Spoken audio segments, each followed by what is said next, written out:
parce que c'est une imprimerie qui est née en 1935. C'est une imprimerie basée dans la vallée de l'Isère, près de Grenoble, à qui il a fallu beaucoup de courage et d'énergie pour ne pas laisser mourir cette imprimerie familiale. Bonjour Laurent Caillac. Bonjour. Merci d'être avec nous en direct sur Europe 1. Vous êtes le PDG de la manufacture d'Histoire de Pont et vous êtes le petit-fils du fondateur. Exactement, c'est mon grand-père qui a fondé l'entreprise à l'âge de 23 ans exactement. Il était né en 1912 et on dit souvent les gens ont la vie difficile et mon grand-père il était orphelin. Il avait perdu ses parents après sa naissance et malgré tout il a appris un beau métier à l'âge de 14 ans et à l'âge de 23 ans il est devenu son propre patron comme il m'a toujours dit. J'ai toujours rêvé d'être mon propre patron et il a créé l'imprimerie des Deux Ponts, donc dans la vallée de l'Isère, en 1935. Donc ça fait 84 ans que nous exerçons ce beau métier. Et l'entreprise n'est jamais sortie de la famille, hein? Vous êtes toujours associé avec votre frère? Non, jamais, toujours associé avec mon frère. Moi j'ai racheté l'affaire à mon père, aussi à l'âge de 23 ans, en 88.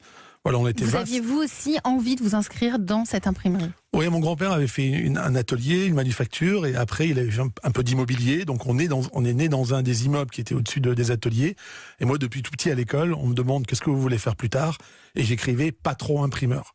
Bon, les profs, patrons, c'était pas trop leur truc, ça a un peu évolué. Oui. Mais bon, les choses étaient un peu plus compliquées. Alors comment une imprimerie vit encore? Parce que ça n'a pas toujours été simple, hein. On parle de papier, avec l'arrivée du numérique. Comment on fait pour exister?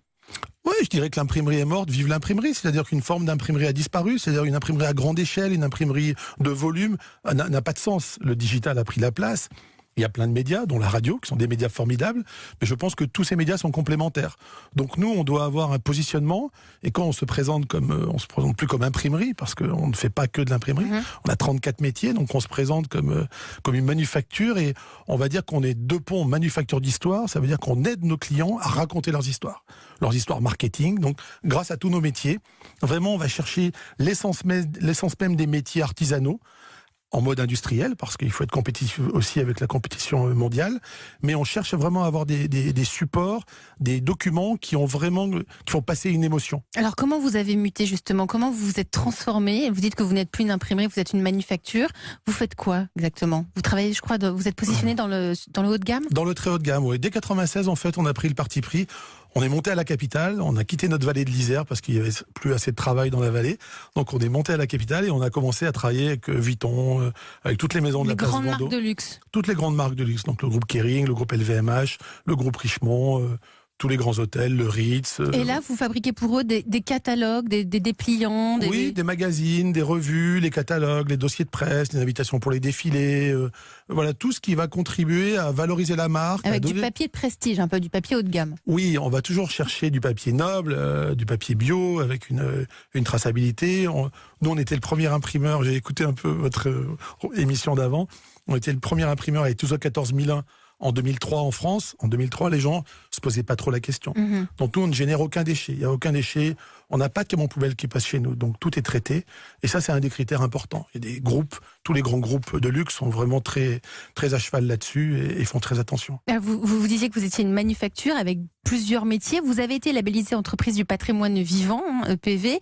Alors quels sont ces métiers à la manufacture d'Histoire de Pont? On trouve quoi comme métier? Alors les métiers, ils sont historiques. À la limite, quelque part, on fait les mêmes métiers que mon grand-père faisait, mais on y a rajouté de l'expérience, du savoir-faire. On les a fait évoluer. Par exemple? La reliure d'art, par exemple, où on a remis au goût du jour la typographie. Mon grand-père était maître imprimeur, il était typographe.